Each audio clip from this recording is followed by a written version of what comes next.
Independent thoughts, independent life. This is Chad Benson.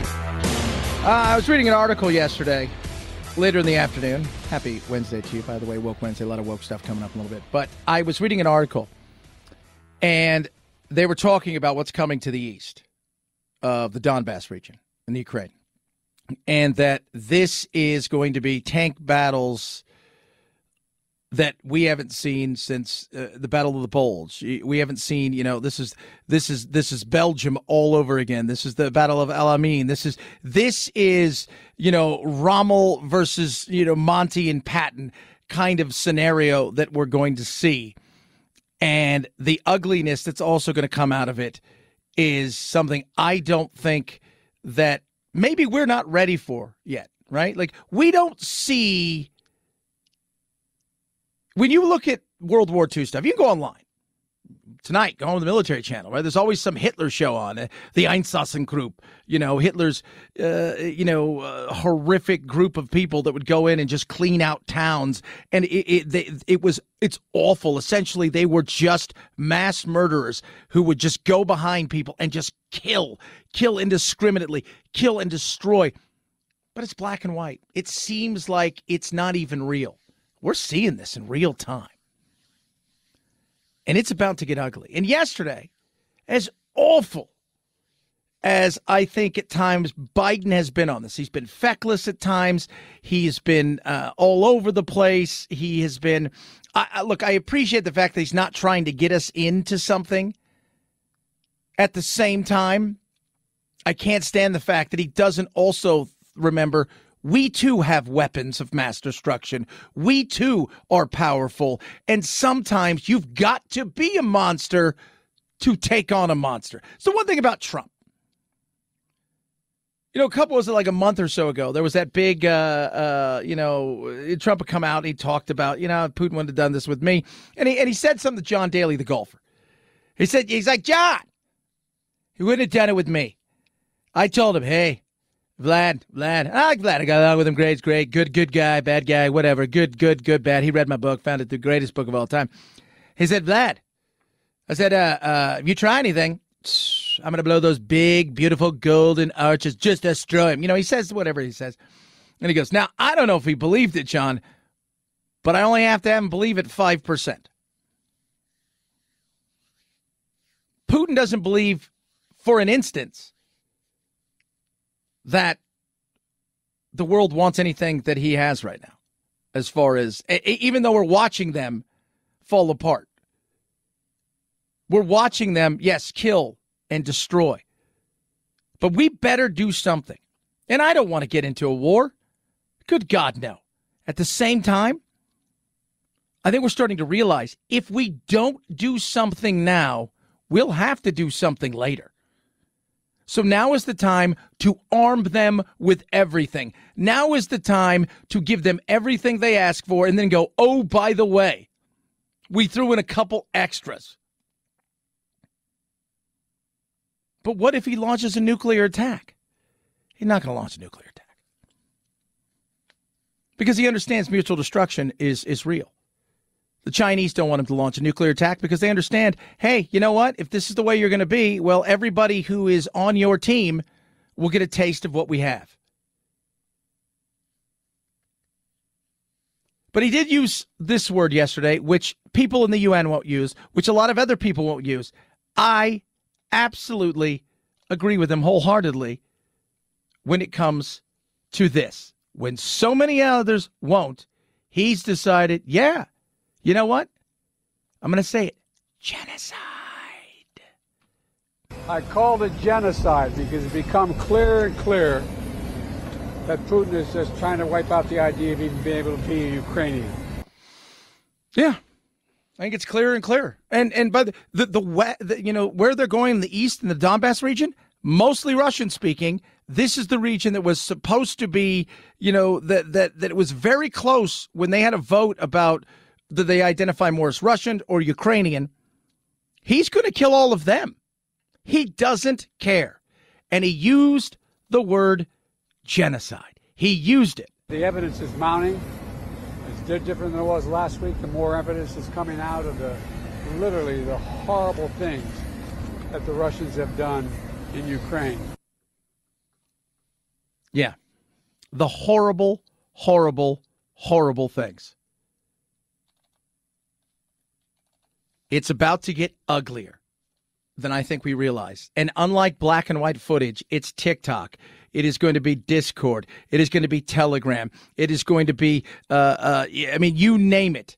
You're going to see it. Twitter, Instagram, wherever there's a social media platform, we're going to see it firsthand in ways we never, ever could have imagined.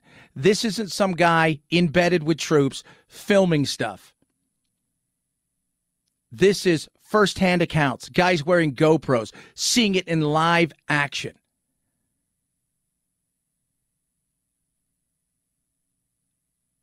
And it's about to get as violent as anything we could ever imagine, an onslaught.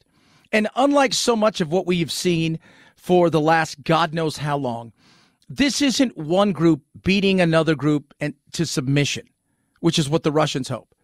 Because the Ukrainians are hell-bent on not giving an inch, because the Ukrainians are hell-bent on pushing back, because the Ukrainians are hell-bent on protecting not only today, but protecting tomorrow and future generations, they're going to give as good as they get. But at some point in time, I do believe the man advantage is going to show. At some point in time, I do believe that they're going to have some sort of overrun. And that's why making sure they have everything they need so we can prevent that. And it's no longer about the javelins.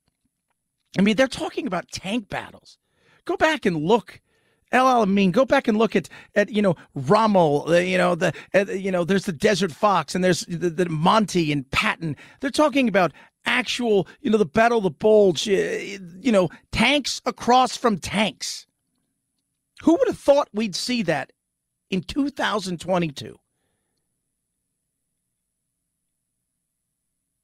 It's about to get really ugly. The kind of things we only see in history books. The kind of things we only see on the History Channel. 323-538-2423 at Chad Benson Show's your Twitter. Tweet at us, text the program. Love hearing from every single one of you. A lot of things to get to today, including, man, you sell it right? Speaking of chaos and craziness and remember the Nazis, the old saying they used to use it, propaganda, Goebbels and them, they would talk about what? Yeah, you continue to tell the lie long enough, loud enough, it'll become the truth. And this battle right now of information when it comes to what's going on in our economy, because it's a weird-ass economy. We all feel like we're headed towards an inflation. We all feel like we are going into a situation where things are about to get ugly. At the same time, I was talking yesterday to Caleb Silver from chief editor over there at Investotopia, and he says at the same time, we spend like it's an Olympic sport. But you still have to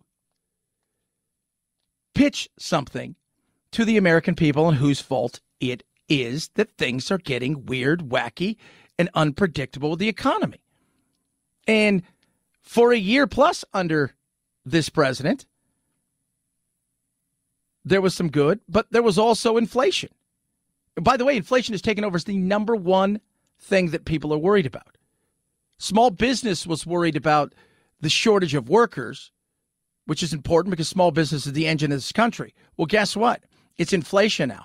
And when they start worrying about that, that means it's going to be more about price and customers than whether or not they can service those customers. Because of the actions we've taken to address the Putin price hike, we are in a better place than we were last month. But we expect March CPI headline inflation to be extraordinarily elevated due to Putin's price hike. By the way, Jack Dorsey, the former founder of Twitter, the weird guy who eats one meal a day and has grown a beard and looks like he's about ready to bomb some professor somewhere.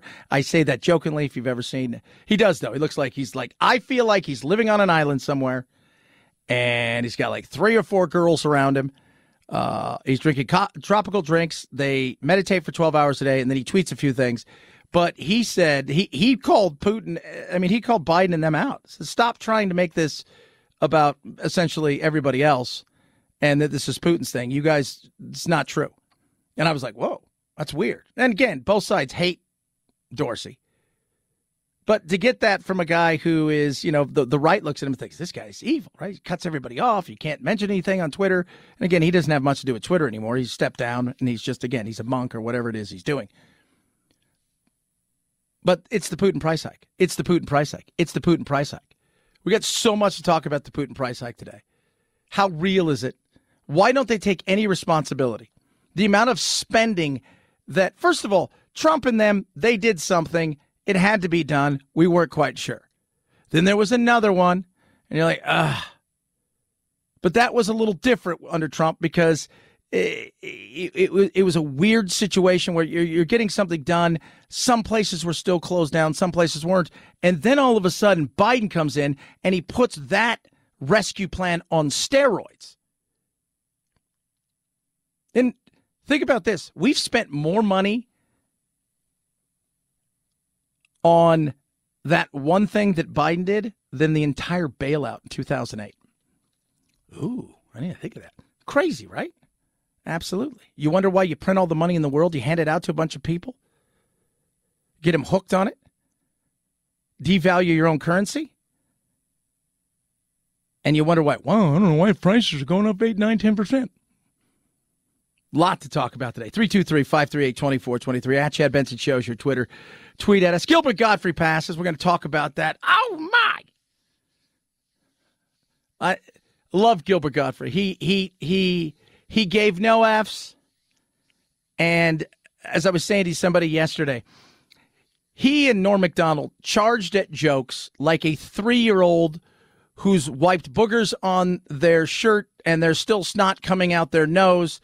They've got wet pants because they didn't make it to the bathroom, but they see a cookie and they're charging at it, and they don't care who sees it. They're going to get the cookie. And that's the way they charged at jokes. Talk about that. Lots of good stuff with Bill Maher. So much to squeeze in today. Hope you're ready for it. Healthy Cell keeps me healthy. Helps me sleep at night. Man, I love the fact that I go to sleep and it's delicious because I struggle. I don't get enough sleep. So I take two things with Healthy Cell. What it is ingestible gel. I know that sounds weird, but you take vitamins, right? You take all these nutrients. Yeah, those things don't work. You very rarely get all the stuff you need out of them. With this ingestible gel, it's just like taking a little itty bitty packet. You shoot it, you put it in water, smoothie, whatever it is. Away it goes. And I'm telling you, it absorbs and it goes fast. And I take Focus and Recall, and I take REM Sleep, and I'm getting more sleep than ever before. It is incredible. Relaxing nutrients. They help lower my body temperature, which is great, and it helps me with all the areas of my sleep. Right now, I want you to try it. I want you to journey to better health with Healthy Cell. Go to healthycell.com/Chad. That's healthycell.com/Chad. You're going to use promo code Chad for 20% off your first order. That's healthycell.com/Chad. Promo code Chad to save 20%. You will love this stuff. Healthycell.com. Use promo code Chad to save on your first order. Shipping's free. Chad Benson Show.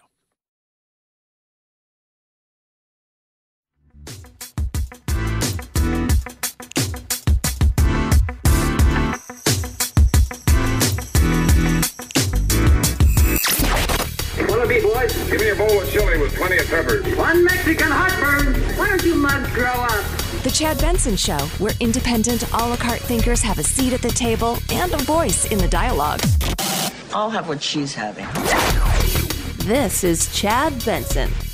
My fellow Americans, I'm pleased to tell you today that I've signed legislation that will outlaw Russia forever. We begin bombing in 5 minutes. That's Reagan joking. By the way, they went on red alert. Red alert. For those of you guys don't know, back in the day, Cold War, they were that concerned. I remember watching a really good documentary talking to all the hostages in the Iranian hostage crisis. And they were celebrating the night that Reagan won because they felt, well, we got rid of Carter, right? And they looked at one of the guys and they said, did you hear that? We got your president out. Reagan won. And he started laughing. He goes, why are you laughing? He goes, simple.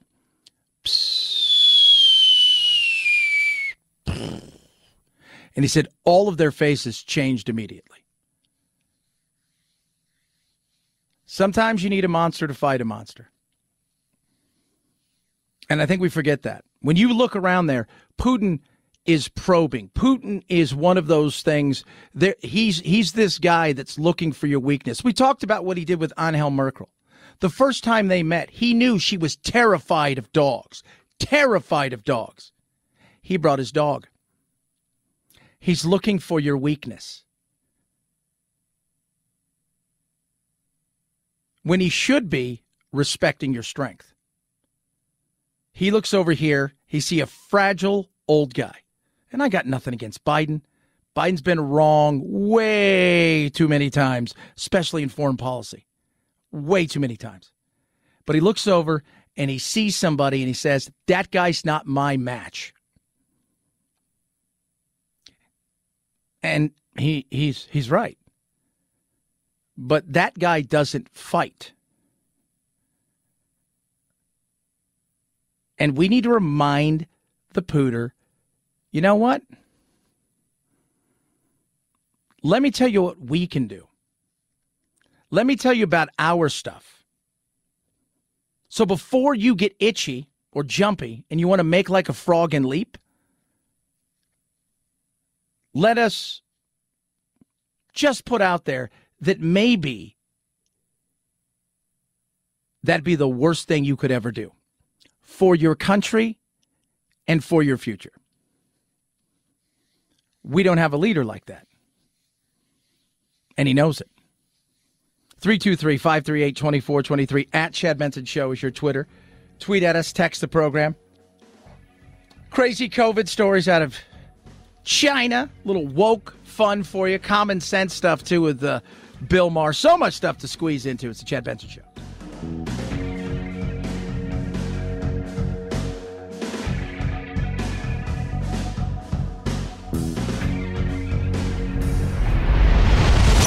The Chad Benson Show.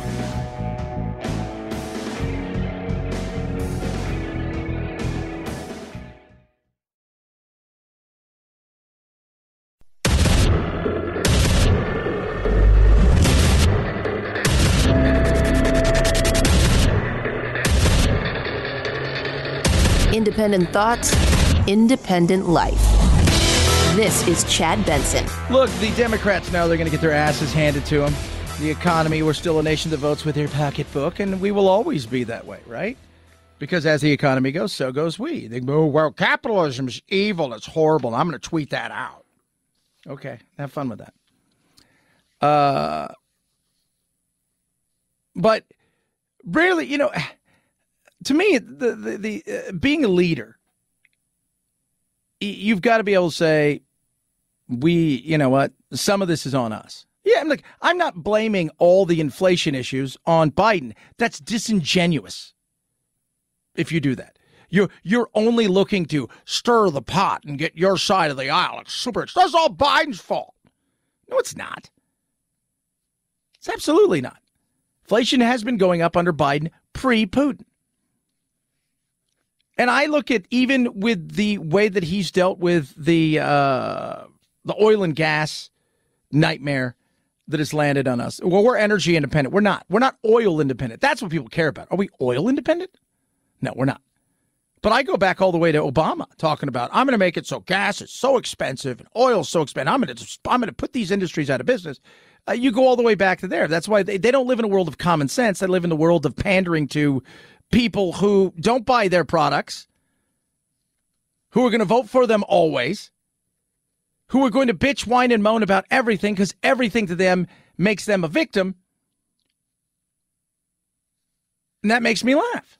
So you lay everything at the feet of the pooter. Yesterday, Neil Cavuto had on one of the talking spokesholes from the old White House, talking about, you know, hey, you blame a lot of people. You never blame you never blame yourself. And that's part of being a leader, to go, you know what? Some of this is on me. Some of this is on the moves that we've made. Now, we didn't realized that the war was going to go on, even though you could kind of see it coming. But you got to be able to say, we got to do better. We never hear anybody do that. Instead, it's talking points. It's Putin's price hike. My point, though, with this is that you guys seem to be blaming everyone but yourselves for even a teeny part of this. Well, I don't think that's accurate at all. I mean, I think what we've tried to say, and in fact, it's the Putin hold on, wait a second. Right? Wait, it's the war. Wait, let me respond, Neil. Hold on. I never hear, hey, some of this is on me, but I'm going to fix it. And that's what leaders do. We calculated something, didn't go the way we thought it was going to go. But we're going to make changes to do everything we can to fix the issue. Part of being a leader is that. And unfortunately, in politics, you don't get that anymore. Rarely do you get any of that. Now it's everybody else's fault but my fault. I didn't lose the election. It was stolen. Whatever it is that you can blame, you do. We always talk, God, we were just talking, how refreshing would it be to have somebody who is a politician just stand up and be honest, straight out. So one thing about Trump with his craziness, his talk was pretty straight. People put words in his mouth. People twist things, so they try to interpret the way he said something as to make it controversy. But that was more about them trying to get, viewers and clicks and likes. And he gave you enough for all of that. But it was kind of straightforward. And I always go back to, we were just talking earlier, sometimes you have to be a monster to fight a monster. That's the one thing. When you look at Trump, well, he got along with despots. No, he got along with people he saw as scumbags. Because in the worlds that he's lived in the past, he understands scumbags. He's a monster himself, if need be. He's not a politician. And I go back to Mar-a-Lago, Xi, hanging out with him. Right? There they are, Mar-a-Lago, they're hanging out, all of these stuff. Xi's there. He has to excuse himself. He goes over, and this is after the Russian and Syrians go and they gas all those people and kill them. And what's he do? He lights him up. He comes back and looks at Xi straight in the face like, totally just bombed Syria. Like straight out. Very straight talk. They don't do that. Instead, it's rally around, right, and blame everyone else. March inflation up 1.2%. That's for the month. That's elevated. 70% of that is energy costs. Over 60% is gas alone. We know that Putin has his bloody fingerprints all over that increase in energy costs. Half of this energy advance was prior to the start of the war. And we also know, and that's what I was going to get to, we also know that our measures have increased demand in the economy, going back to the rescue plan. Shots and arms and checks and pockets. That also contributed to some of the inflation we have, right? 110%. You can't hand money out left, right, and center to people, including a lot of people that didn't need money, and not think there was going to be some sort of repercussions down the line. You supercharged an economy that was pretty hot. And then you turned it into something that was, well, I mean, it's all over the place. And we spent way too much. The amount of money we spent in the last 24 months is insane. We're looking at very strong demand, and some of that strong demand was certainly a function of the rescue plan, which we will stand by all day. No regrets about all that spending. And to be fair, Jared, a lot of that started in the prior administration as well, but it was pumped up on steroids since. I'm just wondering whether, if things are like they are now, would you recommend still more government spending, or would you just say, all right, now we're just going to cool it? Yes, we have an aggressive set of agenda items, including helping families with child care, elder care costs, prescription drugs, the cost of health insurance. That's the Biden solution. All right. Well, we'll wait to see if that happens. Yeah. Translation, we're going to spend more money, more money, more money, more money, more money. That's what we do. We're going to print, we're going to spend, we're going to print, we're going to spend. We're going to give as much as we can away. It's desperation. And Putin is the perfect foil to say he's a villain. He helped us get to this thing. There's no doubt Putin's played his role. All that being said, majority of this was happening pre-Pooter. Pooter's accelerated something that was coming and potentially could make it worse. But that's where you stand up and you say, I got to fix this. I wanted to be the man. I said the buck stops with me. And the minute I had a chance to stand up and say, you know what, there's things that we have to do and things we have to change. We have to be nimble enough and agile enough to adapt. It's Putin's fault. 323-538-2423 at Chad Benson Show is your Twitter. It is Wednesday. We get woke on Wednesdays. Day one of me being a woman. What? Day 25 of being a girl, and I'm on my way to yoga class for the first time as a woman. And I actually used to be a yoga instructor, but I haven't gone because I've been so nervous about the locker room situation.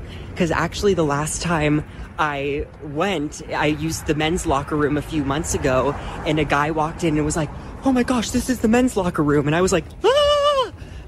But I have my mask. I'm going in. Wish me luck.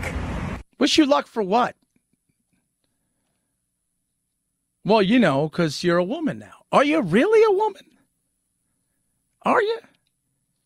No, you're a trans woman, or you might not even be that. At this point, you're probably somebody who's declaring that. But it's day 25, floating in space. So they, them, she, her, he, ha, went into the men's locker room at the yoga studios. When you're doing yoga, you know what? You got to be careful, especially all the women out there. You don't want your balls to fall out. That wasn't that scary. I made a friend in there, and the women's locker room smells so much better than the men's, FYI. And if you're afraid to use the locker room with a trans person, this is what you're afraid of. Ah! So let's just pick a different battle to fight. Am I right? No, you're not. You're not. That's the insanity of which we live. So much more wokeness to get to. I'm telling you what, there is I don't even know. You know, Washington Post has got a really good article. We'll touch on it a little bit later. The Washington Post, not the Washington Examiner, not the New York Post, but the Washington Post. And something that we've talked about for years. And we had Abigail Shrier on who wrote that book about transgender and the regrets that are going to come. And it is about a woman from, I think she's from Indiana.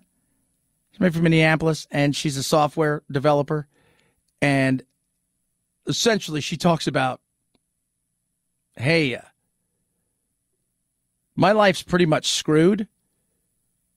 I'm never going to find love.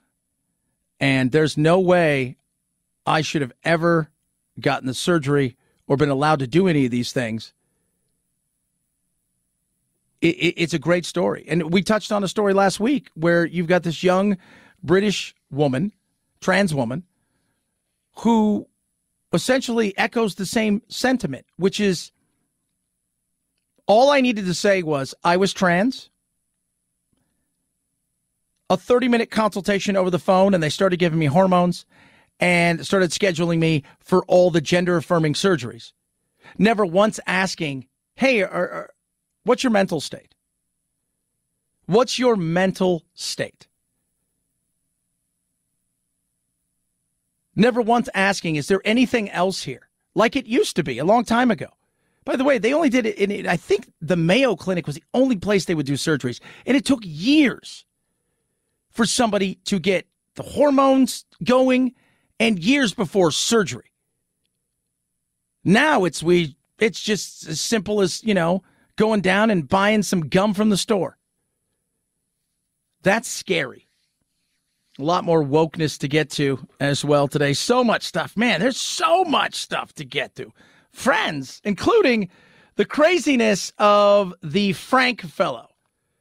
So Frank James is his name. He is no longer a person of interest. He is now the suspect.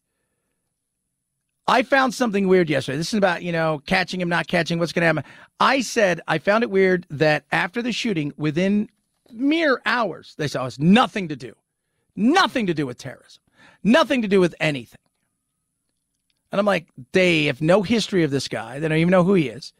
They have no once they find something, what's the first thing to do? Everybody runs. We've got to find their social media. What's this guy all about? What's this girl all about? What's this whole thing about? Do they follow anybody that could have caused them to radicalize this, that, and the other? Well, lo and behold, he's got a YouTube channel. Andy No found a bunch of stuff. And very much a black nationalist.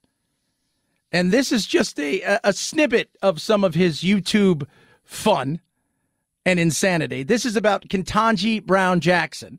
And I said her name right. He doesn't. And the fact that she's married to a white guy. I had no idea with that African name that she would be married to a white man. One of my subscribers brought that to my attention.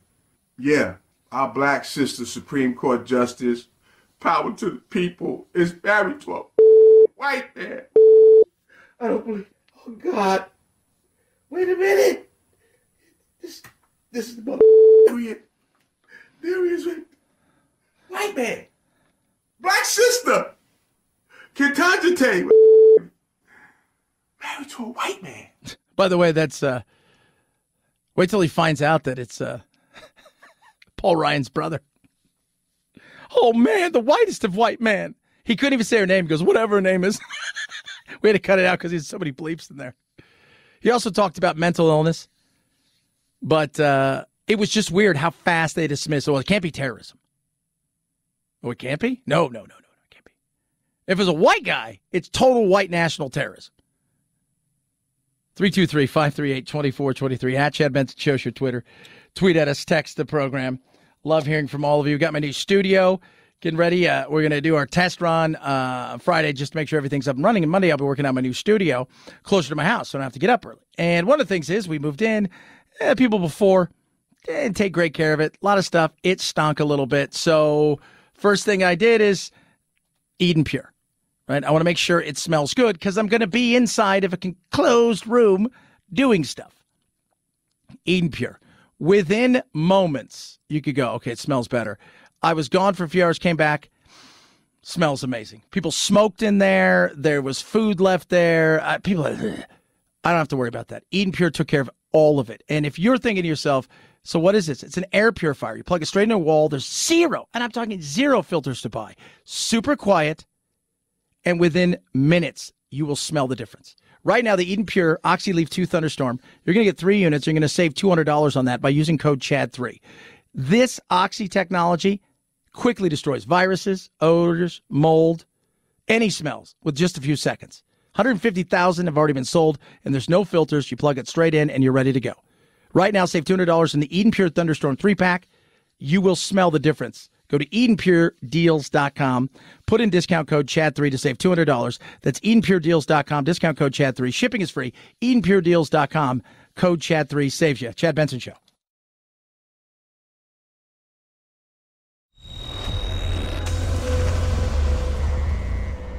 Deep states?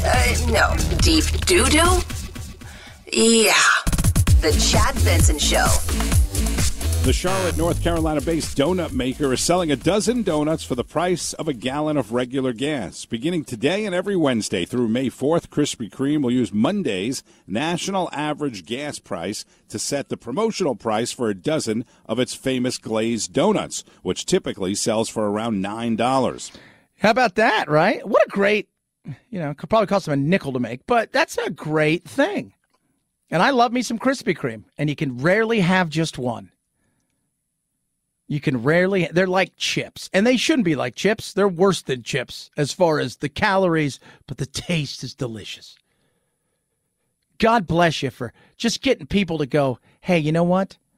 I'm going to come to Krispy Kreme because you make me feel better. You make me eat my feelings over high gas prices. And you do it in a way that's nice. Yesterday, we lost somebody who was crazy fun. He was a lot of different things. Gilbert Godfried passed away. And if you guys don't know who Gilbert Godfried, why don't you know me? Gilbert Godfried was known for his off-color humor and is the longtime voice of the Aflac duck. I want to return this duck! Until he was fired after tweeting jokes about the 2011 earthquake and tsunami in Japan. Which were funny. His voice and style were revered by some, reviled by others, but comedians thought of him as one of the greatest. Seinfeld star Jason Alexander saying Gottfried made him laugh at times when laughter did not come easily. And actress Marlee Matlin tweets that Gottfried was funny, politically incorrect, but a softie on the inside. Tonight we honor a monster in the entertainment industries. Gottfried's publicist says he died from complications due to a form of muscular dystrophy. Gilbert Godfried was 67. Yeah. When he was fired from Aflac, I laugh. Some of the stuff he tweeted. He says about, the Japanese don't go to the beach. They have the beach come to him, and said something about 1 million rubber ducks. Oh, God, what am I thinking? And on the roast, he was amazing. Her sharp yellow teeth can take a man's arm off in one bite. If you are foolish enough to try and feed the beast her mountain of pork cracklings and one Slim Fast candy bar. He tore up everybody. And yesterday, Anthony sent me something. It was not safe for work, but maybe I'll tweet it out later about Joan Rivers. And it was just brilliant. And he was. And again, not afraid to say the things he wanted to say that he thought was funny. 323-538-2423. At Chad Benson Show is your Twitter. Chad Benson Show. This is the Chad Benson Show.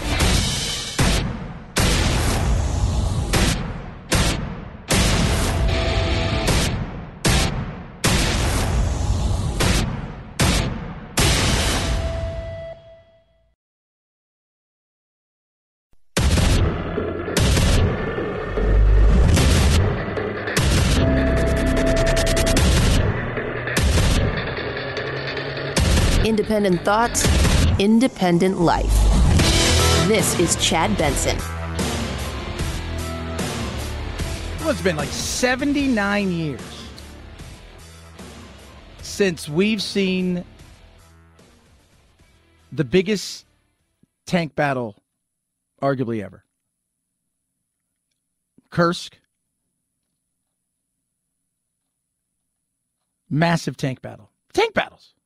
You're like, it sounds in a day and age where we have technology through the roof. We've got things that are, first of all, the things we don't know and that we will know eventually in the future are utterly ridiculous. That we only think about. You're like, could that be possible? We talked to our buddy Mike Lyons on numerous occasions. He goes, look, wars in the future are going to be fought by human beings. They may clean up stuff, but the reality is it's going to be mostly drones. It is exactly what the Terminator predicted, Skynet. But we're going to see World War II stuff in 3D Technicolor on GoPros and iPhones and Samsungs and all of the things that we see on a daily basis in 3D color. Taking pictures of your kids and oh my God, did you see this cool thing? Or the double rainbow guy. Well, now you're going to see it in war. Splashed everywhere. And it's going to get ugly as they get ready to go at the Ukrainians again, this time in the eastern portion of the country, closer to the Russian border, easier to go in and replenish. They've brought in hardened soldiers. They've brought in soldiers that were soldiers that fought before but were essentially retired. But he's had to go to the well because the conscripts, well, they're not thrilled by, being killed and shot for something they're not quite sure what the hell they're doing there. But one thing's for sure, and let me tell you something about Russia. We've talked about this. God, how many times have we talked about it? They're not us. When the wall came down, everybody got excited. Like, oh, God, they're going to embrace all the stuff. Of course they want all the stuff, right? But they're not us. They're generations and generations and hundreds and hundreds and hundreds of thousands of years of being victims, that the world's out to get them. Largest landmass on Earth, 11 time zones. Everybody's out to get them. Everybody's out to destroy them. Everybody hates them. Everybody's coming for them. And lo and behold, from Napoleon to Hitler and many others, many have tried. But they're not us. And they've got this kind of victimish mentality. And it's going to get super ugly. But on top of that, they've got a brutal mentality, a mentality that we don't quite get. Not that we don't have people that can't do bad things, but en masse, there's kind of an MO of things that they've done in the past, and they continue to do those things. Case in point, raping, pillaging, killing women, children. That's kind of their deal. Russian soldiers are using rape as a weapon of war against innocent women and children in Ukraine. That is the accusation from a Ukrainian human rights group. A 28-year-old woman in a Kyiv suburb. During the early days of the invasion, Russian troops occupied her town. She says a group of Russian soldiers came to her house, beat up her husband, and one of them returned the next morning. He came back and raped her. Yeah. I'm telling you a story the other day of the Chechens that they brought in, who are brutal. They held a woman and her 2 kids hostage. They tortured them for days, raped her on numerous occasions, particularly one person. Some of the Chechens were uncomfortable, and their humanity shone through when they saw what he finally did to her, and they executed him there. But this is part of they're still fighting a war that lives in the past. You know, I love history, and I watch a lot of like Viking shows. I love that stuff. If you go back and you look, and they're brutal, right? They're brutal. It's a brutal thing. They rape, they pillage, they do everything. They always leave a few survivors. They want everybody to know what's going on. They want everybody to know what's coming. They want everybody to know, hey, guess what? There's a scourge coming, something that's evil, something that's bad, something that's horrific. This war's about to get uglier, if that's a possibility. You would like to think not, but it is. And they're showing their colors. And you ask yourself, how do you get to that position? How do you, as an 18, 19-year-old who was working, you know, maybe you were maybe you work at the Genius Bar at an Apple store in Moscow, and you get your little letter and say, you got to join, right? But it's only a year. You don't think it's going to happen. You're 14, 15 months in. You're far away from home. You don't know when you're coming home. All of a sudden, you're going in and you're fighting a war that you don't quite get. But within weeks and months, you've built something up in you where you think it's okay to rape and kill, that you've lost all your humanity. That's scary to think. The Ukrainian President Volodymyr Zelensky says hundreds of cases of rape have been recorded across his country. Let's turn to Dermot Groom now, former international war crimes prosecutor. Each day goes on, it seems that we're getting more and more cases. And some of the cases are particularly troubling because they seem to be mass rapes. A group of 25 women and girls between the ages of 14 and 24 were systematically and repeatedly raped by Russian soldiers. How many? 25. Systematically raped in Bucha. Yeah. Systematically raped in Bucha. Systematically raped. 15, 25-year-olds. Taking turns. You watch and see very much history taking place. And the worst kind of history taking place. Yesterday, I was pleasantly surprised that Joe Biden, who, as we know, has his issues, and we hear it all the time. Folks, the list goes on. I'm starting to bore myself here, but this is important stuff. I think. Don't dismiss yourself, Joe. But he did say something yesterday, and I agree with him 100%. I called it genocide because it's become clearer and clearer that Putin is just trying to wipe out the idea of even being able to be a Ukrainian. And that's exactly what he's doing. And at some point in time, we as human beings need to realize that what we're facing isn't somebody who believes in the things that we believe in. Isn't somebody that believes in freedoms and rights and has morals and values that we hold dear, but is a monster. He has shown himself to be that throughout the years. And unfortunately, not just here, but elsewhere, We don't have another monster that's willing to look him in the face and say, kiss my ass. We will fight this war eventually. And it's horrible to say because we are two nations who could easily wipe each other out 1,000 times over. I don't think he's nuts. I don't think he's mentally ill. All that being said, I don't think our guy is up for the task. I don't think our guy is prepared. I don't think Boris Johnson's prepared. I don't think that the Chancellor Schultz, or whatever his name is prepared.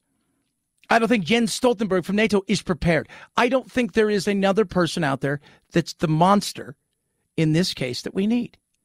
You know, nobody wanted Churchill. Very few did. But everybody recognized, in this case, he's the monster that we need to fight the monster. He's the one that we need that's going to look at the monster and say, you're a monster? Oddly enough, I'm a monster.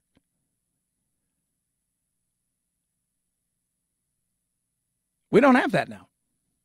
And it's not just us. We need to give them everything they need. We need to give them everything they ask for. You guys want planes? We'll get you planes. Well, what if he already knows where the stuff's coming from. I think we're well aware, right? We know where it's coming from. I'm assuming he knows where the stuff's coming from. But think about this. We killed 200 Russian soldiers in Syria. He didn't do anything.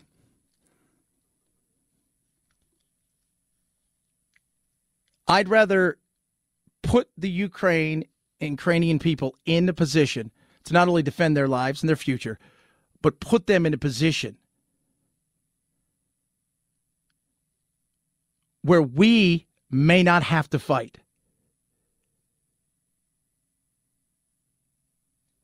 But if we don't do something, there's no doubt in my mind that his appetite's going to grow.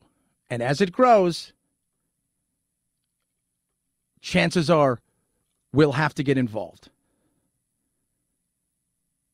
in a much different way than just sending weapons.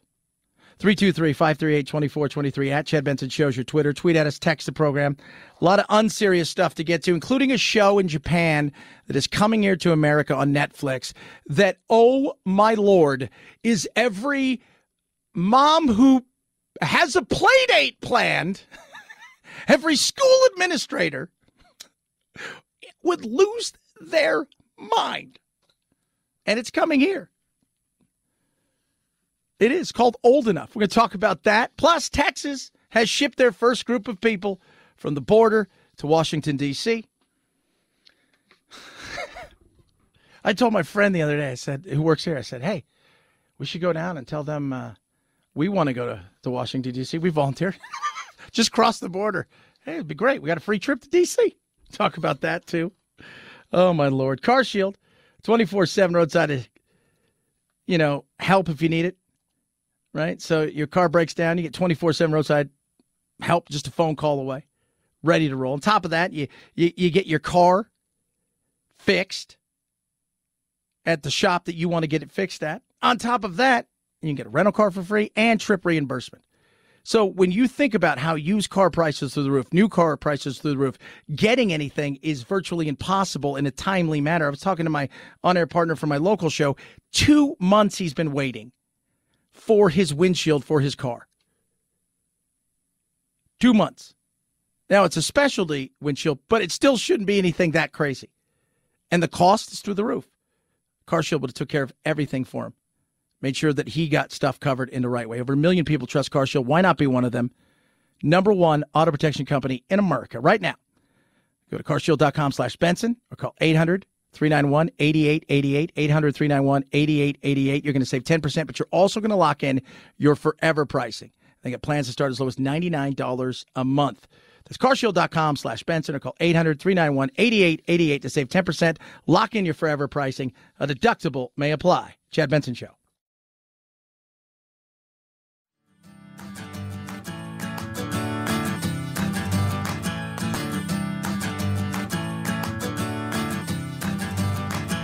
Running with scissors sounds great compared to this. Say what? 5, 4, 3, 2, 1, 0. Ignition. Liftoff. Now it's time to find out what's trending. What's trending? Yeah, what does that mean? I mean something, right? Like it's trending on the old internet. What's trending? Let's find out what's trending on the old webs of the internet. Yesterday on Google, number one search thing was Gilbert Godfried, the great comedian, died at age 67. Famed for Aladdin, the Aflac Duck, being an amazing stand-up comedian, roasting people like nobody's business. The Brooklyn subway shooting, also trending big time, as was Real Madrid and Chelsea. I watched that soccer game yesterday, and I will tell you what, one of the most exciting things I've seen in a long time when it comes to soccer. And I love myself some soccer. I do. It was my jam for a long time. It was amazing, though. And I love the fact that search is so huge. Sherry Papini, also trending. You don't know who she is? She's the woman who claims she was kidnapped only to be hanging out with her ex-boyfriend. Came up with these wacky stories. She finally said, yeah, she did it. She pled guilty. Inflation, trending as well. Big time. Huge, huge, huge. Millie Bobby Brown. She of the Stranger Things, right? Is that what she's in? Is that her big jam? I think she was in also the King Kong versus Godzilla, King Kong, Godzilla, King of Monsters. She's now 18, and she says she's been sexualized. Yeah. I mean, there's no doubt that's true. And then it's weird because, and we talked a bit about this yesterday. It's like you're sexualized in things, and you know you go and you become. She's 11 on Stranger Things, and then at the same time, it's not just her. It's many others who are like, oh yeah, everybody sexualizes me. Don't look at me, but here I am in the picture in a thong, and you're like, what am I? Wait, what? And that's. And I think her name's 11 in the show. I watched the first year, and after the nostalgia was like, oh, that was fun. I haven't watched any of it. The trailer came out yesterday. That's why it's big. Head over to Twitter. People are arguing, fighting out all kinds of stuff. San Francisco police left baffled by a car with no driver, one of those non-driving cars, who then sped away. They didn't know what to do. LA Times asking a question many people are asking. Is social media causing a spike in the number of trans teens? The answer is simply yes. We're going to talk a bit about that in a little bit as well. A lot of stuff going on. Frank James, also trending. If you don't know who he is the alleged shooter in Brooklyn. And some of his social media stuff is coming out. And it's just my big reaction to so much of this yesterday was within minutes they had ruled it no terrorism. And I'm like, okay, so no terrorism. Why no terrorism? We don't know anything about this person. We don't know any of his past. We don't know any of this stuff. You know, we really had, we didn't know who anybody, what any of it was. But the quickness of which they did it, I just found to be odd. Obesity trending as well is Bill Maher. And the Bill Maher thing is very interesting because he was on both with Rogan yesterday. We play some of that, but he was also on with Bella Thorne, and he said some stuff that had her online following going after him. Talk about that. A lot of other stuff to get to. 323-538-2423 at Chad Benson Show. Your Twitter. It's Chad Benson Show.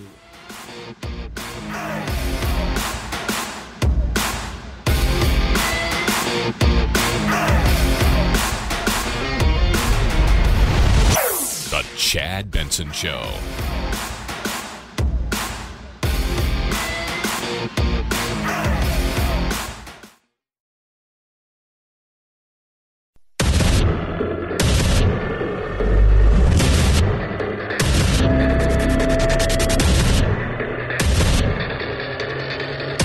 Independent thoughts, independent life. This is Chad Benson. Talking about obesity earlier.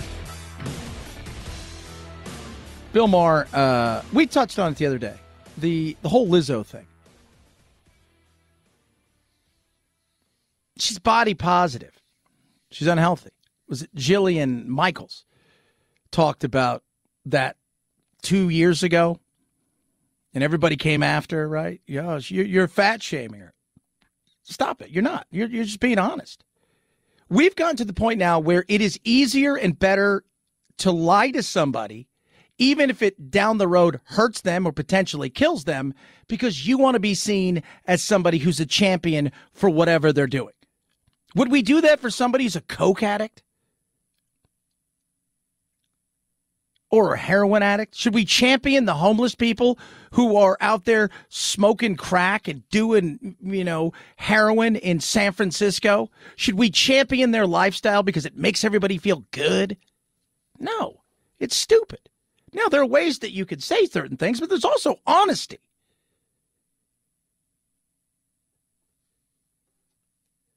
So they were talking the other day, old Rogan and Bill Maher, about this. And again, everybody, here's the other thing, too, that over the last umpteen years that we've started to realize is everybody wants to live not the truth. They want to live their truth. What does that mean? Well, even if it's not real, I want it to be truthful to me. Again, goes back to we're not being honest. We're lying because feelings matter more than the actual outcome of something. Through the looking glass, because body positivity now is a term, so and it's crazy. like it is not positivity. That's positively Orwellian to term it that way, or look, again, we should never belittle people for whatever issues they have, of course. But to normalize in culture now that it's just seen as an alternative lifestyle to be morbidly obese. Yeah. That's just a way to be, and how dare you even suggest that there's anything negative to that.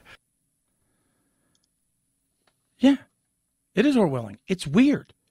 It's like we talked about that lady who worked at Huffington Post or Vox or BuzzFeed, went back to work, and over the pandemic she put on 70 pounds, and now she essentially is eating herself into some sort of group that she feels that she needs to be protected, and that she should be positive about all this. It's not true. Look, I need to lose 30 pounds. I've actually lost some weight. For years I was nothing but fitness. I mean, when I was young, training full-time, I will tell you this right now. I would train for 6 hours. I would jog to the stadium, 5 miles, train all day, jog home. I was over. Stop. I was having issues with my joints because I trained too much.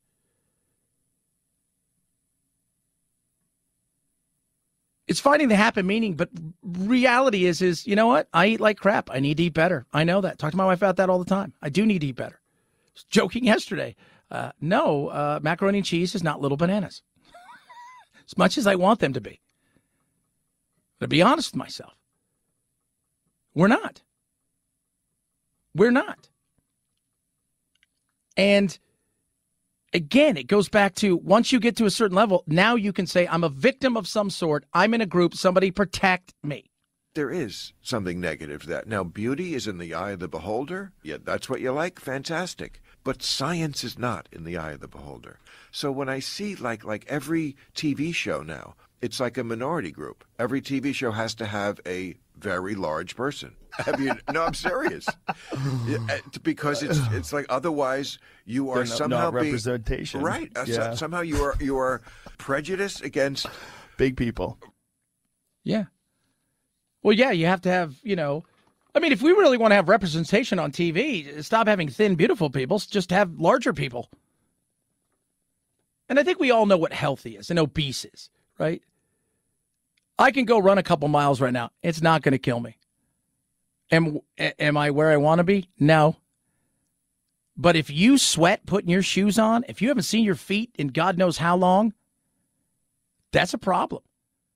That should have been pointed out during this entire COVID thing, as now everything is coming out over and over again. All of the data says it. If you were really overweight, you had really bad time with this.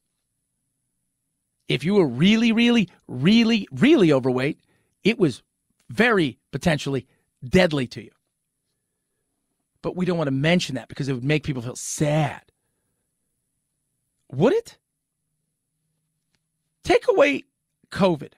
What's it cost us yearly? Diabetes. Missed work. We always do that thing where we talk about, like, hey, it's March Madness or Super Bowl, Monday. It should be a national holiday because it costs $500 billion in production for workers. What does obesity cost? You go look in the hospitals, and the majority of the people are there.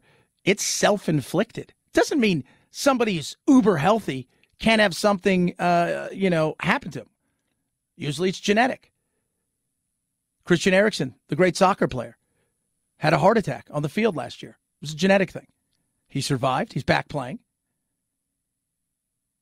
The guy that was also with Jillian Michaels on that show, The Biggest Loser, he had a heart attack. Once again, genetic scenario. And sometimes things just happen. But so much of it is self-inflicted. I find that bizarre. And, of course, it just gives a message to America. Oh, this is normal. This is okay. This is fine. This is just another way to be. If it didn't affect your health, that would be one thing. If it was just that you look sloppy. Right. That's what I'm saying. If you just got really big and really heavy, and it's just the way you look, then you're right. Right. Then you're right. That's a look. Anybody? Yeah. There's lots of looks I don't like. Exactly. And that could just be another one. That's fine. And some people would like it, but it's if that was the case, that would be amazing. That's not the case. It's not the case at all. It's not the case. But now we're like, we've got to accept this, right? Like you shouldn't be. You should be fit. You should be fitter. My uncle is my best friend. I love him to death, and I tell him every day, dude, you need to get fit. We'll do stuff together. Whatever you want me to do, I'll do it with you, because I love him. I don't want him to get sick and die. And he recognizes I tell him those things because I care for him. But we're at the point where it's like people are like, well, I'm okay in accepting my body like this, right? And being positive about it. And and if you don't like it, and it goes over to like the transgender thing. There are two articles right now in two of the biggest liberal newspapers you will find in the country, in the world, the Washington Post and the LA Times. We're going to talk about bodies. LA Times. A transgender psychologist who's helped hundreds of teens transition, but's worried about the rising numbers. Why? Because it's a fad. And trust me, it's a fad. It's absolutely, my godson used to be my goddaughter. Celebrated at school, cheered at school, became very popular. And oddly enough, so did the other several 8, 9, 10 kids who also became trans.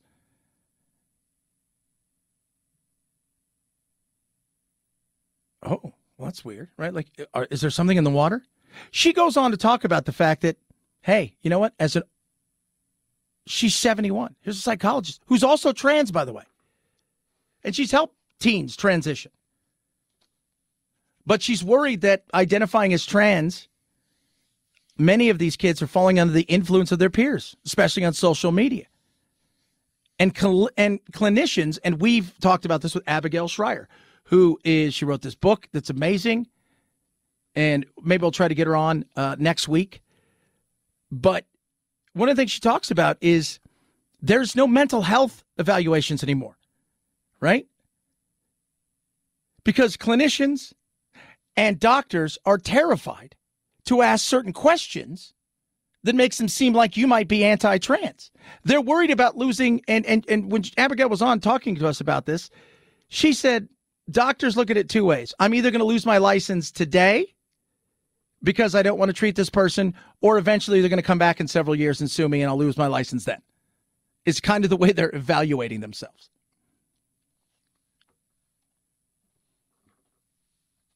This is a feelings thing, but unlike the feelings things that we've seen in other things, this feelings thing has real repercussions.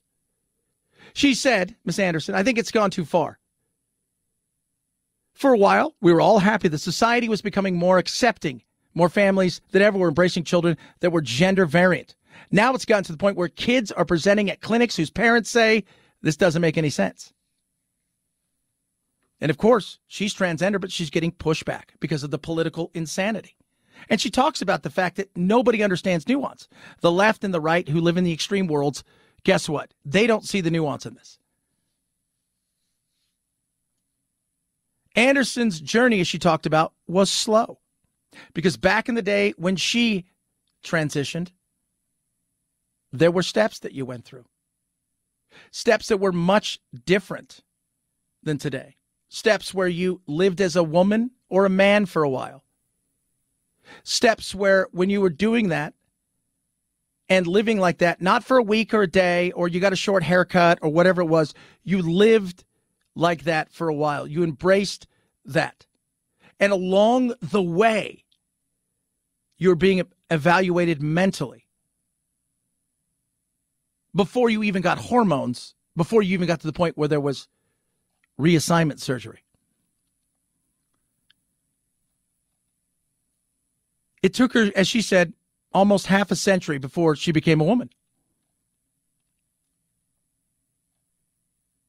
But she talks about how right now this is becoming a fad, like the diets, all of these things. And she says, you know what? In 2017, federal researchers surveyed high school students in 19 districts, found that 1.8% identify as transgender, 2.5 times the best estimates made 5 years earlier.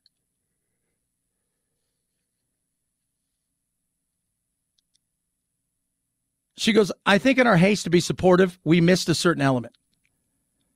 And many of these kids are getting into things like this because it's trending. That's a woman who's trans, who works with trans, and finds it to be, yes, social media, popularity, alternative identities, trendy, but with real repercussions. On the other side, we're going to talk about another woman who has something to say about it. She's not happy, and she used to be a he. 323-538-2423 at Chad Benson Show's your Twitter. Tweet at us, text the program. Love hearing from all of you. Calibrate. You know, we're just talking about losing weight.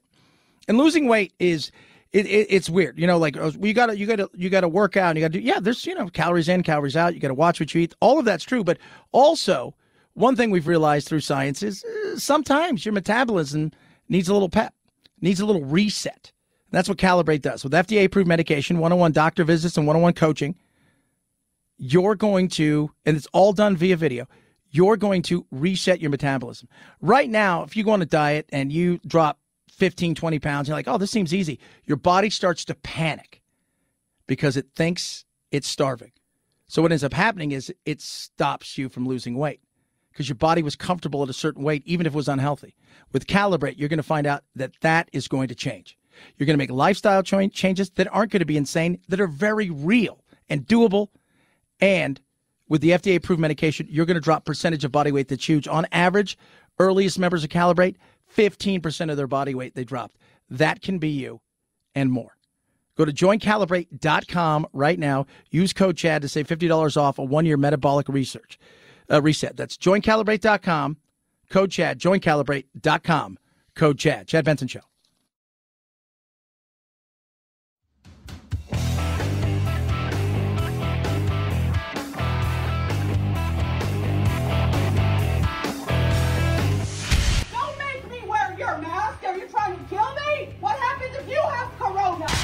No need to socially distance while listening to your Chad Benson Show podcast. 4 out of 5 experts say so. I'm a scientist. There is no corona. But hurry before they change their mind. You know they will. Chad's podcast found on iTunes, iHeart, Spotify, and wherever you find your favorite COVID-free podcasts. Oh my gosh. I kind of like it, I'm not gonna lie. This is the Chad Benson Show. When the doctor makes a correct guess, that's when a person is called cisgender. When a doctor's guess is wrong, that's when they are transgender. So, I'm a man, but when I was a baby, the doctors told my parents I was a girl. And so my parents gave me a name that girls typically have and bought me clothes that girls typically wear. And until I was 18 years old, everyone thought I was a girl. Yeah, preschool teacher there. Maybe you are trans. Maybe that's your real thing. But more and more people are starting to voice, hey, this feels more like a fad.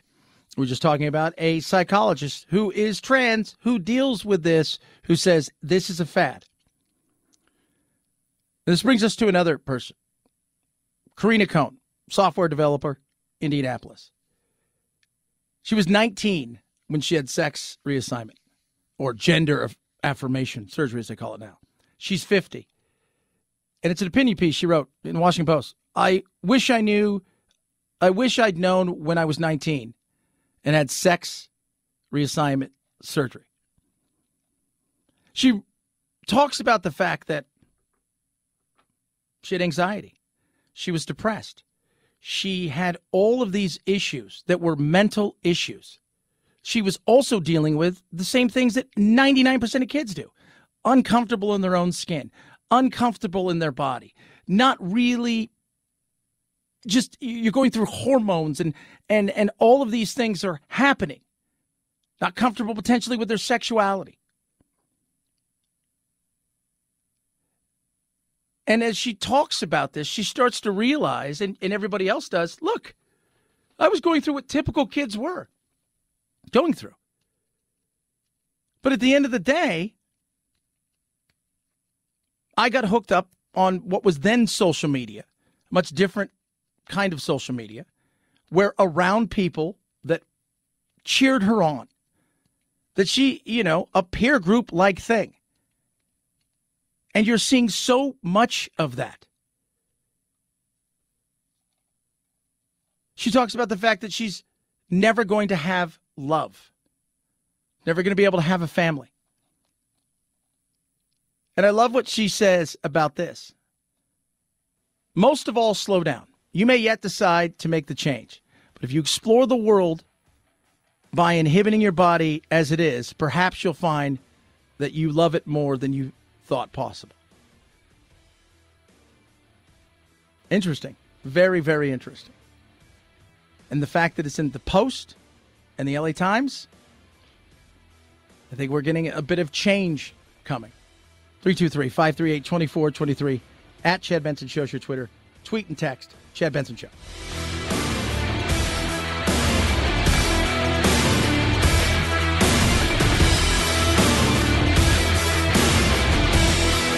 This is the Chad Benson Show.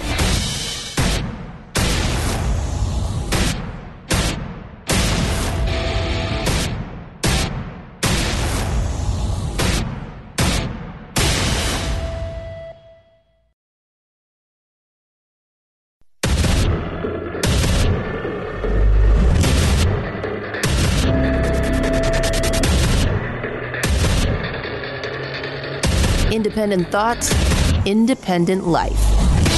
This is Chad Benson.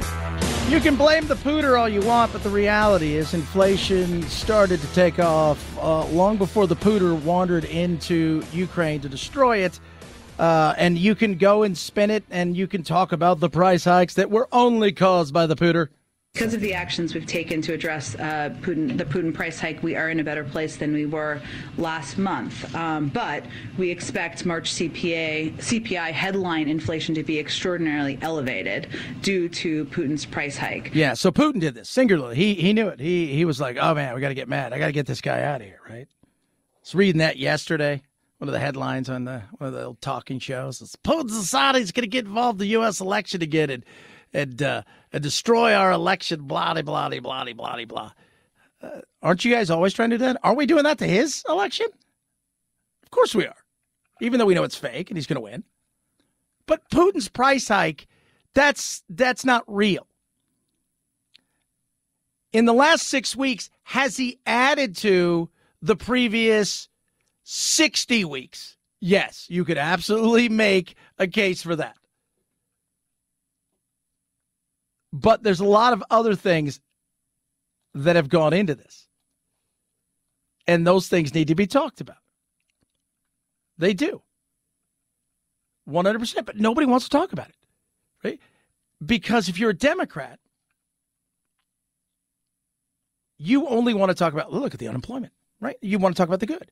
If you're a Republican, you want to talk about all the bad, and you don't want to recognize, yes, Putin's played a part in especially the last 7 weeks. But so much of it lands at the feet of this president.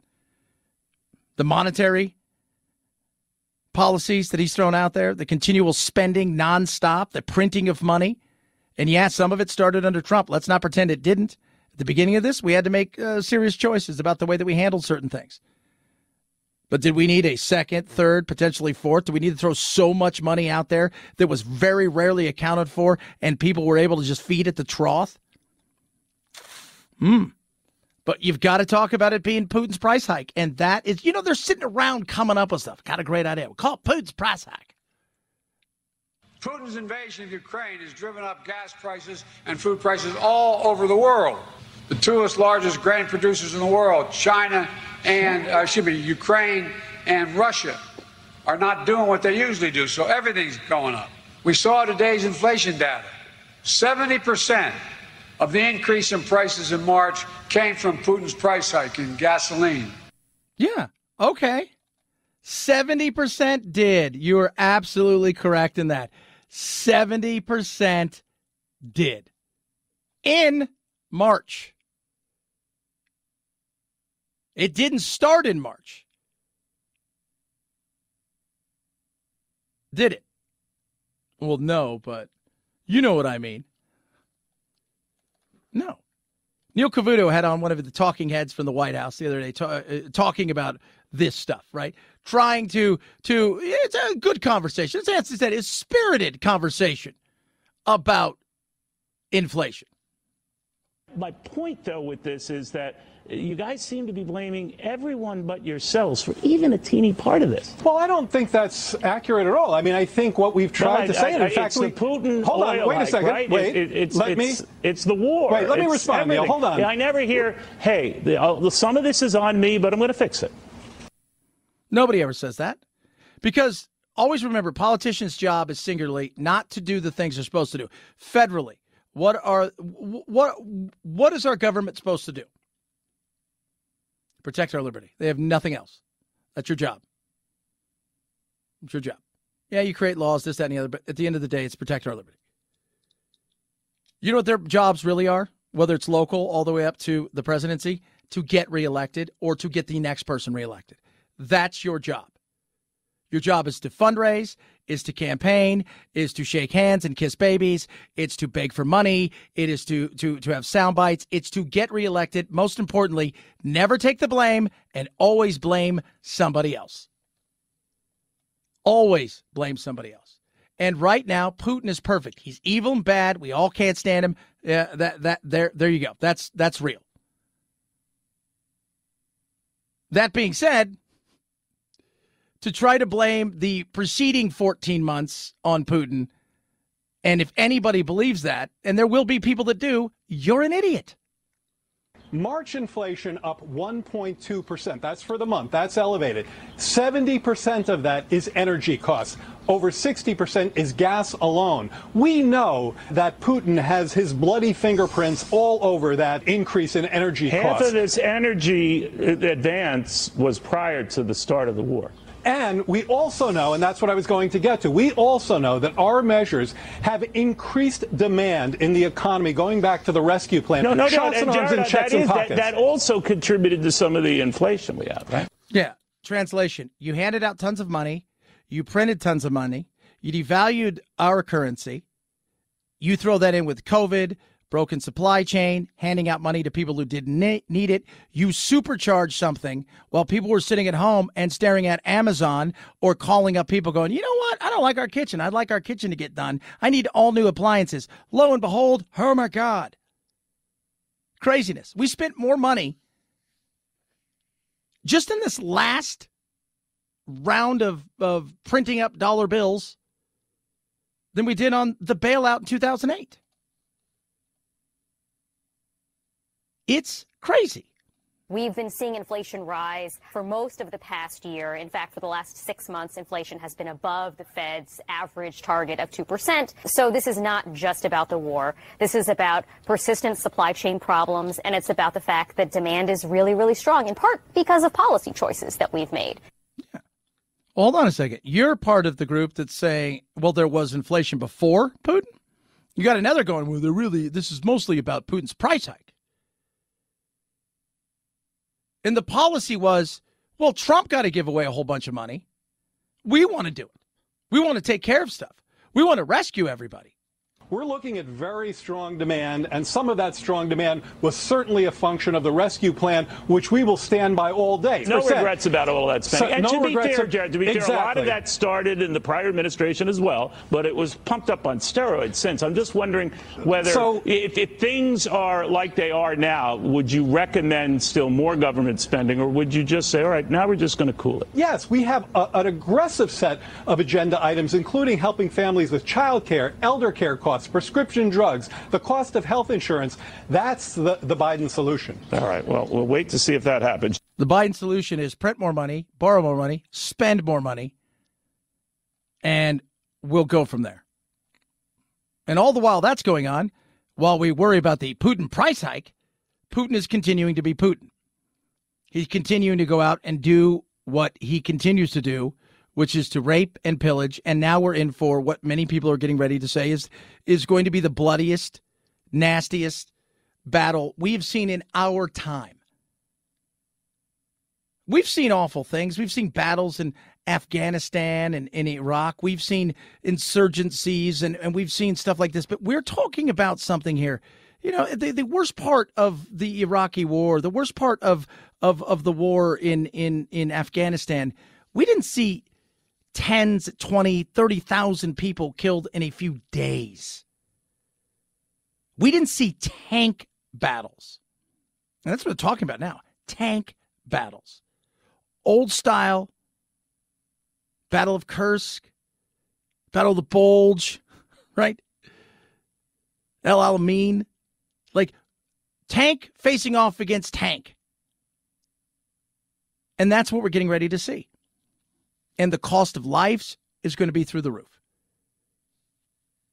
The cost of not just lives from a sense of soldiers, human lives that don't want war, that aren't there defending but are taking care of their family or hiding. They're elderly. They can't get out of where they're stuck at, and they're going to pay the ultimate price because the Russians are coming to do what the Russians have done forever and a day. Rape, pillage, frighten. If you think the war couldn't get any worse, it's about to. And here's the other part of it. When you watch, like, I love history.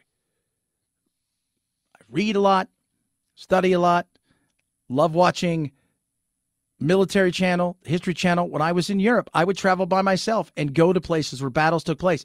I was always fascinated with not just the battle itself, but always the depravity of human beings to be able to do certain things to other human beings. You look for that. Like, how do you become this person that you would do these things? You were a banker. You had a wife and a kid back home in Berlin. And now you're shooting people in the back of the head and dumping them in a ditch. How did you get here?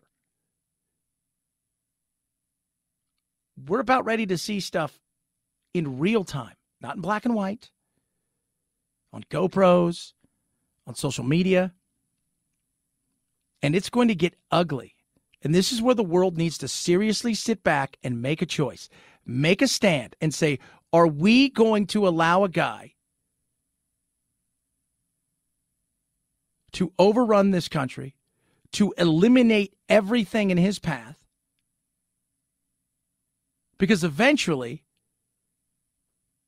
the Ukrainians are going to get to a point where not only are they running out of ammunition, they're going to run out of people that are able to fight. Their future has left the building.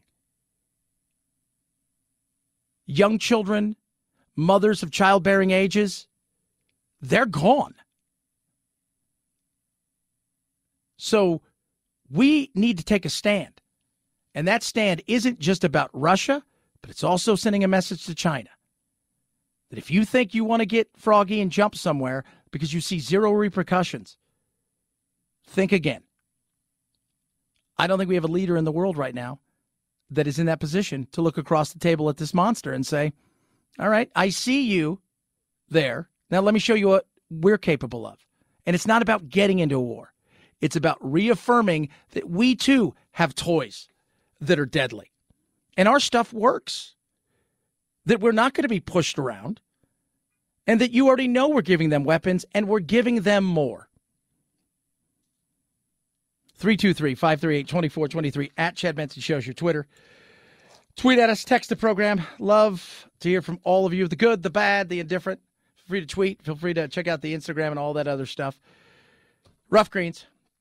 Give it to my dogs every single day. It is the best thing I have ever done for my little critters. Now you're thinking, Chad, what is Rough Greens? It's a supplement. It's got vitamins, it's got minerals, probiotics, omega-3, 6, 9, all that stuff. I sprinkle on top of their food every single day. They eat it up. And guess what? They're healthier and happier than ever before. My older dog, Doodle, talk about him all the time. Super healthy compared to what he was. He was on his last legs, struggled to do anything. He was much older than when they told us when we adopted him. And we grew to love the guy. And we thought we're going to have to put him to sleep. 3 years on from taking Rough Greens, he's happier and healthier than ever before. That could be your dogs. Right now, Rough Greens wants you to try it before you buy it. RUFFgreens.com/Chad. Roughgreens.com/Chad. Cover the cost of shipping. They're going to send you a bag for free. You can also call them directly. 833-MY-DOG-77. 833-MY-DOG-77. Rough Greens makes any pet food better. Chad Benson Show.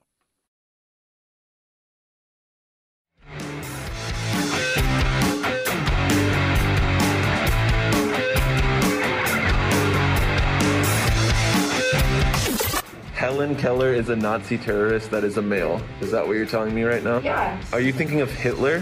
Who's Hitler? Vaccines work, but only the Chad Benson Show is 100% effective against stupidity. Do you know what D-Day is? D-Day. A person? A rapper? God, Karen, you are so stupid. Check us out on Facebook, Twitter, Instagram, and wherever you find your favorite woke-free podcasts. This is the Chad Benson Show. Every time I hear that, who's Hitler? You know D-Day is? Is it a rapper? I think to myself, we're screwed. We're so screwed. We are. Bill Maher yesterday was on with Thora Birch. You know, he was on with Rogan, and I guess he was on with Thora. So, did I say Thora Birch or what's the other one? Bella Thorne. There's something, one of those two. Bella Thorne. And it was interesting because he pointed out kids are all. She goes like, I've got anxiety. And he goes, what do you have to be anxious about? Why do you have so much anxiety, so much stress? You don't know what's going on in the world. And it's true, man. It's like I see kids nowadays, and why are you so stressed out? Like, what's going on? We've never lived in a better time in human history. Think about how stressed we are, our kids and all this stuff. Think about this. Like, our kids have to learn by Zoom, which pissed us all off. Right? Mostly because, God, now I got to stay home and take care of it. But on top of that, it's, these kids, they spent the last few months last year and a half at home. It hurt their learning, especially kids who couldn't afford to struggle anymore, because they were already behind. But the stress it caused them was tremendous. The depression. I mean, all of this anxiety. And then I think to myself, well, what's wrong with us? Like, how do we not have kids and go, hey, look, it's going to suck for the next. My son, he was like, man, it's kind of cool, Dad. I'm going to come hang out with you a little bit more, do my school, having fun. I'm like, yeah, because I want you to be independent, learn, be able to do your thing. A lot of other kids didn't feel that way. But I also try to remind him, we live in a much different time, a much better time in human history. Think about this. 20 million people live in Shanghai. It is the diamond, the jewel of China. They're all locked down. And they have drones flying outside of their windows saying things like, drones telling people to stay home. Control your soul's desire for freedom, it says. Control your soul's desire for freedom. My God. Terrifying is that? How terrifying is your country, your people who lead you, tell you, control your soul's desire for freedom while we lock you in. And if you try to get out, there will be repercussions. We will feed you when we get to it. But control your soul's desire for freedom. And our kids are anxious? 323-538-2423. At Chad Benson Show is your Twitter. Speaking of anxious, there's a show on Netflix, we're going to talk about it, that I'm sure is going to make kids get scared and parents freak out. It's a trip. We'll talk about it straight ahead. Chad Benson Show.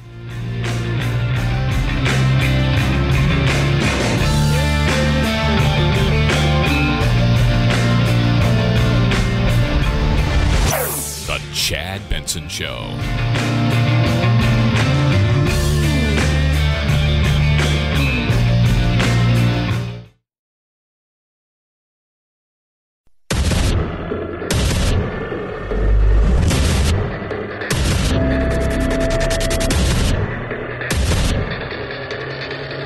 Independent thoughts, independent life.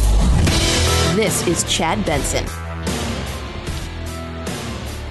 So, man, God, we got so much stuff. You know, it's Woke Wednesday. We'll do some woke stuff here in a minute. Talking earlier, it's funny because, you know, we talk about inflation and Biden's the Putin's fault that all this stuff has happened. That's their saying. Day in and day out of the White House. It's Putin price hike. Putin price hike. Hey, what do you think? What do you think about the Kennedy assassination? You think there were two people? Yes, there was Oswald and Putin's price hike. What happened to the Titanic? Putin price hike. So it's ridiculous. It's super ridiculous. Well, Chad, what do you think should be done? I think you just got to come out and just be honest. Look. We are navigating times we never thought we'd navigate. Between a potential showdown with the largest nuclear power on the planet in Eastern Europe to a virus that came out of nowhere and has caused hell, we are facing an unprecedented situation over the last 24 months. We did what we thought was necessary. This isn't going to be the place we're going to be forever. This is temporary. And we're going to do everything we can to get over this hump as best as we possibly can and try to mitigate the damage that people are feeling at the pump, at the grocery store, but it's not going to be perfect. You come out and you say that. People go, okay, well, you know what? You're honest there. But we don't get that. It was us. It's Putin's fault. It's Putin's fault. Putin's fault. Putin's fault. Putin's price hike. He did this. Putin's price hike. It's all his fault. He's the meanie. Because of the actions we've taken to address the Putin price hike, we are in a better place than we were last month. But we expect March CPI headline inflation to be extraordinarily elevated due to Putin's price hike. Yeah. Like now, who committed war crimes? Putin's price hike. They're responsible for the genocide that's going on. Putin's price hike. It's all about Putin's price hike. Totally. It's ridiculous. Come out and be honest with the people. Come out and just be straightforward and say, hey, guys, look, unprecedented times. We're navigating it the best that we can. Maybe we overspent in some areas. Maybe we need to be realistic about where we are in clean energy and how we're going to get there. I mean, all of those things. You come out and you're honest with people, they'll step back and go, okay. But we don't have that. We have a guy that can't get anybody to pay attention to him, case in point. Folks, the list goes on. I'm starting to bore myself here, but this is important stuff. I think Reminds me of Jeb Bush. Oh, somebody clap. Mask mandate going to stay on for another couple weeks. It was set to expire April 18th. But science! So ridiculous. 323-538-2423 at Chad Benson Show is your Twitter. Tweet at us. Text the program. I don't even know how to explain this show. But I will tell you, we were just talking about, we live in the safest time in human history. The safest time in the history of forever. Modern technology is so advanced. The things that we can do, the chances of you, but what about this? What about, no, the reason that people fear and freak out over certain things is because, I think one time we were talking to Malcolm Gladwell, right? And the fact that we have this bubble, right? So you got one of the great thinkers of the last, half century or whatever, and you've got this bubble and this safety bubble. And every time it gets breached, we freak out. We make things big with social media. We make things big, crazy, crazy, crazy. We're at a point where, and Phil and I always talk about this. We're kids. Man, I had my bike. Mom, I'll see you at night. I'd ride my bike as much as the guys in the Tour de France. How did I know where my friends were? I'd see their bikes in front of somebody else's house. Maybe they'd be at my house. Where were their parents? Eventually they call around and go, hey, is Raymond there? Is Chad over there? They didn't know where we were all day. We were out living our lives having fun. We were young kids. You couldn't do that today, right? We have to have laws passed for you let your kid who's 9 cross the street by themselves and play at the playground. Well, Japan's got a new television show. It's going to debut on Netflix. It's called Old Enough. So people who are overly concerned about everything and see fear around every corner, this may trigger you. Inspired by a successful Japanese TV series. I need you to buy 3 things. You're going to help me scrub the frog pen. And buy some food so you and Abba can eat. 9 children from 2 to 5 years old. Oh, first time, so fun. Alright? Will be given a chance to be independent. Means that you're going to rich. Good job. I need to go to my house. Thank you. Do I need to pay money? For the first time ever, their parents asked them to run errands alone. I came here by myself. Don't you want to help Mama? But it's so hard. Are they old enough?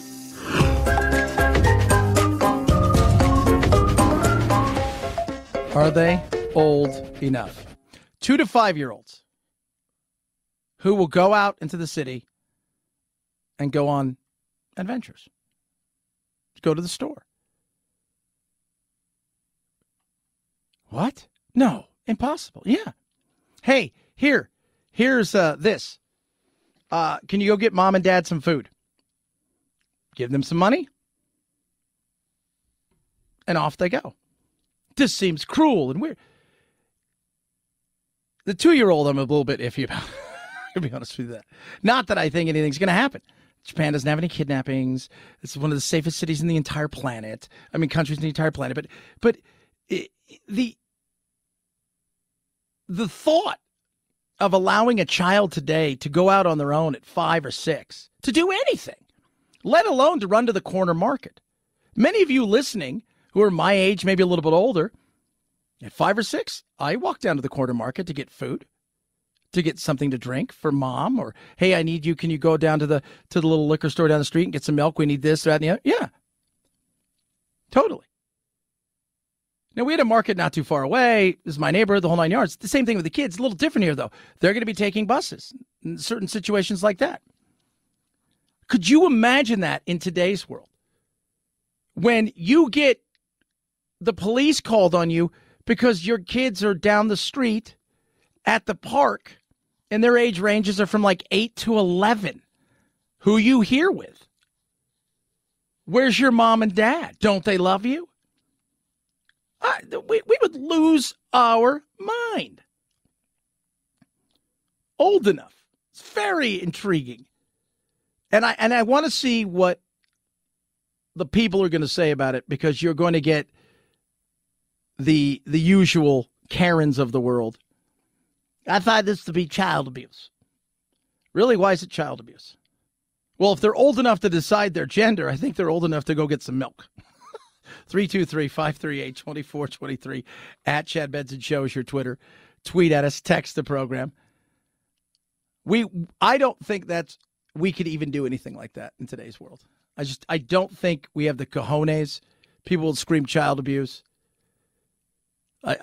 Oh God. I mean, my mom has a lady down the street that every time the kids are outside riding their little scooters or skateboards without a helmet, she runs straight to my mom to tell them they're not wearing a helmet. My mom's like, well, if they fall on their head, they'll learn. What do you want me to do? Put a helmet on? No. Let's just stop it. Stay in your own lane. 323-538-2423 at Chad Benson Show's your Twitter. It's Woke Wednesday. We get woke, as we tend to do on these Wednesdays. In the world of wokeness, you've got to know what it's all about. We enlighten you. You can call it enlightenment, but it's not the same as woke, because woke, when Wednesday, the W's go there. How about it's marriage season? It's marrying time, right? People are coming out of COVID, and they've finally got the chance to marry in person. And like my on-air partner for my local show, his stepdaughter's getting married on Saturday. It's a big thing. And, well, you know what? You've got to know what the right wokeness for the woke wedding's all about. So you or someone you love is non-binary and getting married. And maybe you're asking yourself, like, what's a gender-neutral version for bride or groom? For context, I'm a queer non-binary wedding photographer, so I spend a lot of time at weddings. The oldest and maybe most popular terms, gender-neutral terms for bride and groom, are gride and broom, just like mixing up the spelling of the two words. But the thing about that is that it often just like takes non-binary people and then like puts them into a new binary, where broom is often just like a masculine bride, and gride is often used as like a feminine groom. First of all, what? You're just making up words now. What's a non-binary word for bride? Flitter!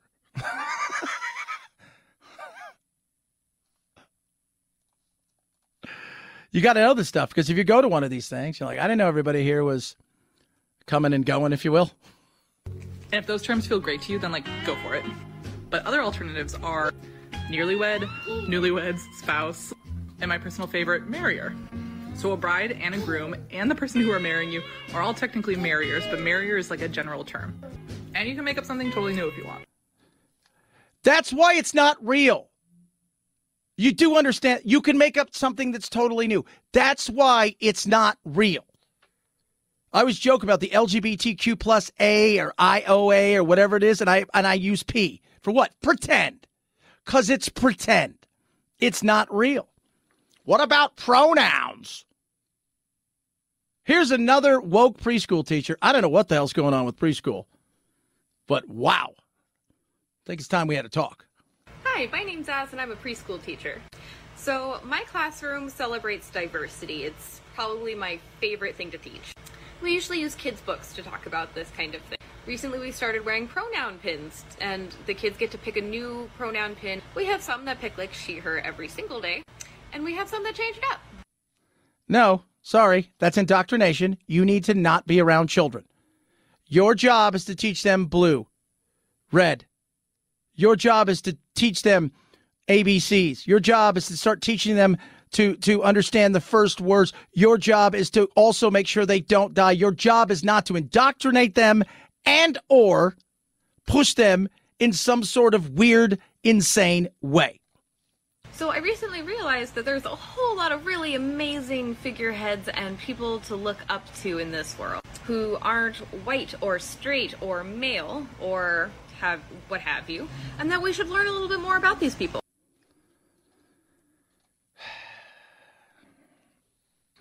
Lost the plot.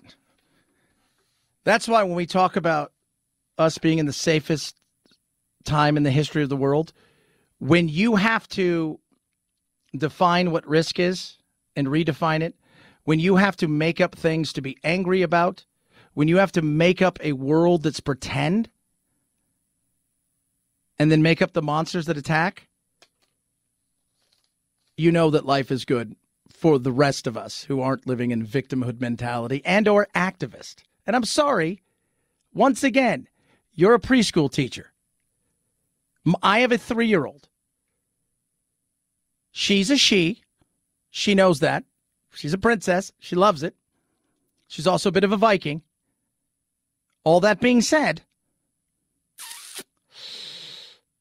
if she comes home, starts talking about non-binary gender, and I said, what'd you learn today? And she's like, that my teacher's a she, shim, he, her, they, them. No, sorry. It's over. 323-538-2423 at Chad Benson Show's your Twitter. Tweet at us, text the program. Car Shield makes everything easy on you and your wallet. 24/7 roadside assistance, a rental car for free if your car goes in the shop. You choose that shop. They get them paid directly. It's as simple as it can get. You pay a small deductible. They got plans starting at $99 a month. Plans to fit anybody's budget. And with everything more expensive than we can even remember, why not protect yourself? Over 1 million drivers have trusted Car Shield. Why not be one of them? Right now, you're going to have a chance to lock in your forever pricing and save an extra 10%. I want you to go to carshield.com/Benson. It's carshield.com/Benson. There, you'll lock in for your forever pricing, meaning your price will never change from whatever plan you pick. That's your price forever. Or call 800-391-8888, 800-391-8888. Use code Benson to save 10% and lock in that forever pricing. carshield.com/Benson. Save yourself 10%. A deductible may apply. Chad Benson Show.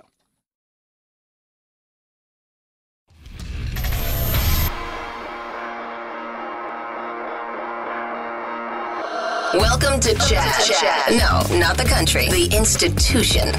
The Chad Benson Show. That is us. We are an institution. As far as the country goes, it's not a great place. I'm going to be honest with you. A little work to do, right? We're renovating, so just give us that. Yesterday, we lost a legend in the world of comedy. Gilbert Godfried was known for his off-color humor and is the longtime voice of the Aflac duck. I want to return this duck! Until he was fired after tweeting jokes about the 2011 earthquake and tsunami in Japan. His voice and style were revered by some, reviled by others, but comedians thought of him as one of the greatest. Seinfeld star Jason Alexander saying Godfried made him laugh at times when laughter did not come easily. And actress Marlee Matlin tweets that Godfried was funny, politically incorrect, but a softie on the inside. Tonight we honor a monster in the entertainment industries. Godfried's publicist says he died from complications due to a form of muscular dystrophy. Gilbert Godfried was 67. He was great. And one of the reasons he was so great is because, like so many comedians that other comedians love, is he was fearless. Didn't care. Didn't care what you thought. Wasn't afraid to say something. So he got in trouble. He was one of the first I can remember, because when he got in trouble in 2011, so that was what? About 11 years ago, 10.5 years ago, the Fukushima, the tsunami, the earthquake happens, the tsunami. He said, he said, wow, the Japanese people, they don't go to the beach. The beach comes to them. Talks about rubber duckies. We should send them 1 million rubber duckies. I mean, he got in trouble. The fearlessness of him was great. And he tried stuff, like Norm Macdonald. Norm would tell a story that ended in a joke. You didn't know where it was going, but you were going to go along with the ride. And it may fall flat, but he didn't care because he ran at it like he knew it was going to be incredible. And we don't see that now. Now I sit here and I'm like, name a young comedian that is killing it, that hasn't lived through that's starting now. It's been out for a couple years. That's really killing it. Not somebody who's been out for 15, 20 years, who's gotten through portions where it's tougher to cancel them. It's going to be tough in today's world where everybody's looking to get somebody. 323-538-2423 at Chad Benson Show is your Twitter. Tweet at us, text the program, missing the show. Make sure you grab the podcast. Have yourself a wonderful day. We got you over the hump. We continue to do that week in and week out. Night, Jack.